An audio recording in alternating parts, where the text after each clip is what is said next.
China पे depend है। हम मैं कर रहा हूँ, हमारी तो बात ही एक अलग है।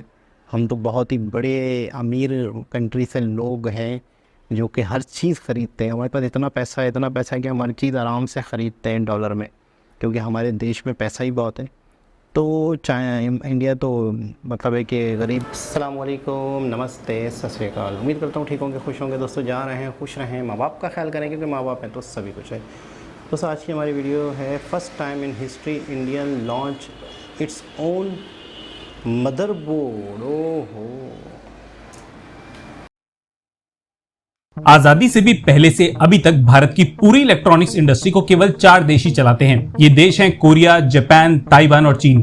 लेकिन 2020 में चीन ने भारत को एक बड़ा सबक सिखा दिया। भारत जो अभी तक चाइनीज इंपोर्ट के भरोसे इतने साल बैठा रहा, चीन ने उसी भरोसे और भारत से कमाए हुए पैसों का इस्तेमाल भारत के ही खिलाफ किया। पर वो कहते हैं ना कि देर आए लेकिन दुरुस्त आए। भारत भी अब अपनी पे आ चुका है और सबसे पहले चाइना की जड़ें काटने के लिए भारतीय कंपनीज कमान संभाल चुकी हैं। हमारे देश में इस्तेमाल होने वाला एक भी ऐसा पर्सनल कंप्यूटर नहीं है जिसमें किसी मेड इन इंडिया हार्डवेयर का इस्तेमाल होता है। जिस आईटी हार्डवेयर पीएलआई को सरकार ने कुछ ही दिनों पहले निकाला है, उसे भी इंप्लीमेंट करने में अभी भी कम से कम 2 सालों का और वक्त लगने वाला है। पर ऐसा लगता है कि भारतीय कंपनीज इसका इंतजार करने के बिल्कुल भी मूड में नहीं है। धड़ाधड़ आईटी हार्डवेयर के कुछ ऐसे कंपोनेंट्स भारत में डेवलप किए जा रहे हैं जिसका कमर्शियल प्रोडक्शन जल्दी भारत में स्टार्ट हो जाएगा। और ऐसे ही पर्सनल कंप्यूटर को लेकर एक जबरदस्त खबर सामने आई है। नोएडा बेस्ड सहस्त्र इलेक्ट्रॉनिक सॉल्यूशंस देश का पहला कंप्यूटर मदरबोर्ड डिजाइन कर चुकी है और इसी नवंबर से ऐसे मदरबोर्ड का कमर्शियल प्रोडक्शन देश में पहली बार शुरू होगा। HCL, डेल और लेनोवो जैसी कंपनीज जो भारत में ही डेस्कटॉप्स को प्रोड्यूस करने का दावा करती हैं, वो एक्चुअल में इन मदरबोर्ड्स का इंपोर्ट अभी तक भारत में कर रही थी,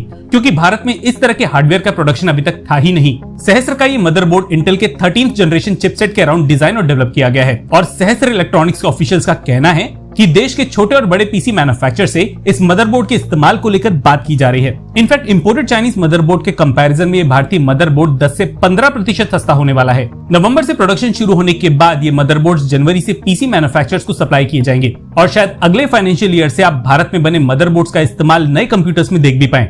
लेकिन स्टोरी यहाँ पे खत्म नहीं होती। सहस्त्र देश की दूसरी ऐसी भारतीय कंपनी बन चुकी है जो भारत में मेमोरी चिप्स का प्रोडक्शन शुरू कर चुकी है। ऐसे टाइम पे जब दुनिया की बड़ी बड़ी सेमीकंडक्टर फर्म सरकार के इंसेंटिव स्कीम्स का फायदा उठाना चाहती हैं और सहस्त्र से पहले पॉलीमर टेक भी अपने मेमोरी चिप्स देश के मार्केट में उतार चुकी है। पर क्वेश्चन ये है कि पूरी दुनिया की तरह भारत में भी डेस्कटॉप्स का मार्केट 15% की दर से हर साल नीचे गिर रहा है। इस टाइम पे मदरबोर्ड्स के प्रोडक्शन में कूदना सही है या नहीं, आइए इसके बारे में बात कर लेते हैं। भारत के इस सेक्टर में एक भी भारतीय कंपनियां मौजूद नहीं रह गई है और भारत के पीसी मार्केट को मेनली HP, लिनोवो, डेल और आसूस जैसी कंपनीज डोमिनेट करती हैं। ये मेनली वो कंपनीज हैं जो भारत को केवल एक मार्केट की तरह ही देखती हैं। डेस्कटॉप्स का मार्केट गिरने के बावजूद भारत में हर साल 1 करोड़ 20 लाख डेस्कटॉप्स बेचे जा रहे हैं और ये कोई छोटा मोटा आंकड़ा नहीं है। इनफैक्ट 2028 तक भारत के डेस्कटॉप मार्केट की वैल्यू सालाना $2.2 बिलियन तक होने का अनुमान लगाया गया है। सोचिए, अगर ये भारतीय कंपनीज अभी भी इस मार्केट में नहीं कूदती तो भारत आने वाले सालों में $2.2 बिलियन दूसरे देशों को यूं ही दे देगा। अब भारत में डेस्कटॉप्स की जगह लैपटॉप्स भले ही लेने लगे हैं, लेकिन ऐसे कई डेवलपिंग देश हैं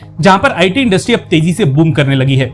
फिलीपींस, इंडोनेशिया समेत बांग्लादेश और कई साउथ ईस्ट एशियन देशों में डेस्कटॉप्स की डिमांड भारत से कहीं ज्यादा है और सहस्त्र के मदरबोर्ड्स के लिए काफी पोटेंशियल मार्केट बन सकते हैं। भारत में मेड इन चाइना मदरबोर्ड्स को टक्कर दी जा सकती है क्योंकि सरकार इंपोर्टेड हार्डवेयर पे ऑलरेडी एक बड़ा प्रतिबंध लगा चुकी है। लेकिन दूसरे ओवरसीज मार्केट में चाइना की कम से कम बराबरी ही करना अभी भी कई सालों तक पॉसिबल नहीं होने वाला।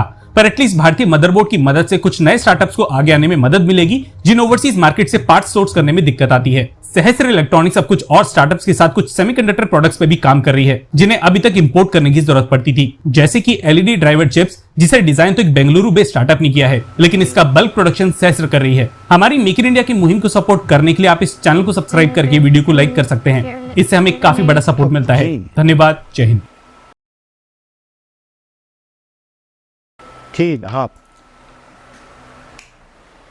सबसे पहले तो मैं ये कहूँगा कि कोई भी शख्स जैसे थोड़ी सी नॉलेज हो तो ज़रूर वो मुझे बताएं कि सेमीकंडक्टर बनना शुरू हुए या नहीं, क्योंकि ये एक ऐसी इंडस्ट्री है कि आने वाले वक्त में इसी इंडस्ट्री पे जिसने कब्ज़ा कर लिया, जिसने कोशिश की कि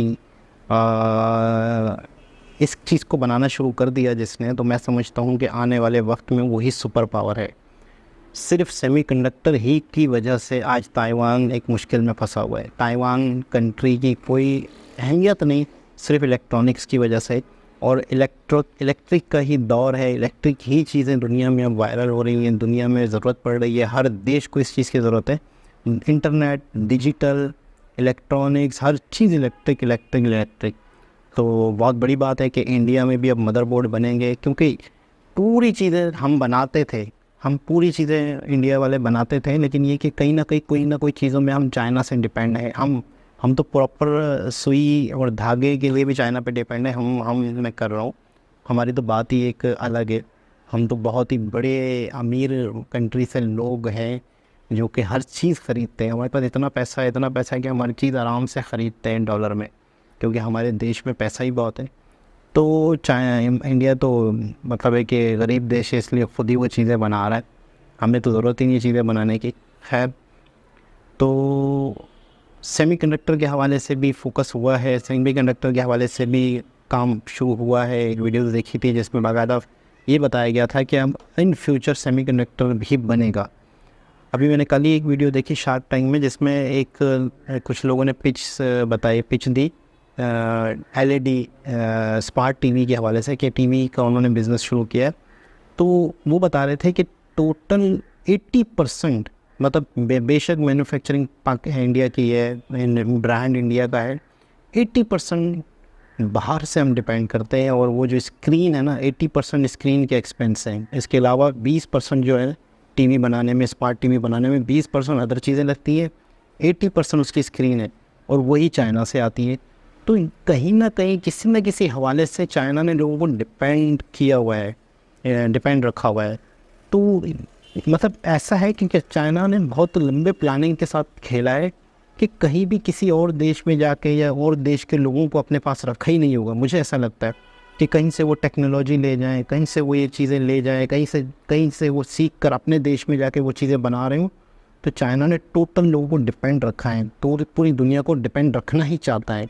लेकिन इंडिया ही वाहिद एक देश निकल रहा है, सामने आ रहा है, जो कि बहुत टाइम लगना है लेकिन चाइना को टक्कर देगा, ऐसा कुछ दिख रहा है, ऐसा कुछ नज़र आ रहा है। बहुत सारी कंपनियां जो हैं अपने सारे प्लांट, अपने सारे सिस्टम, अपनी सारी फैक्ट्रीज़, कंपनीज़ जो हैं वो इंडिया में आना चाह रही हैं और आ भी रही हैं। तो इन फ्यूचर देखते हैं क्या होता है, लेकिन ये अपने आप में एक बहुत बड़ी ख़बर है। और इलेक्ट्रॉनिक्स सॉफ्टवेयर के हवाले से तो इंडिया का एक है सिस्टम कि हाँ भाई इंडियंस हैं, पूरी दुनिया में मौजूद है, लेकिन हार्डवेयर के हवाले से कहीं ना कोई कमी बेशी है, जो वक्त के साथ साथ पूरी होगी। दोबारा किसी और के साथ मुलाकात होगी, जब तक के लिए अल्लाह हाफ़िज़।